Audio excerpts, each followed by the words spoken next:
You ask Tiger to solve. This deals with linear equations with one unknown. The final result is y equals 1. Let's solve it step by step.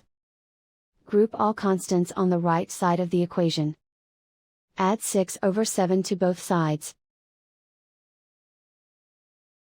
Combine the fractions. Combine the numerators. Reduce the zero numerator. Simplify the arithmetic. Combine the fractions. Combine the numerators.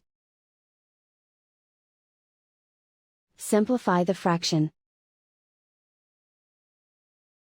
And so the final result is y equals 1.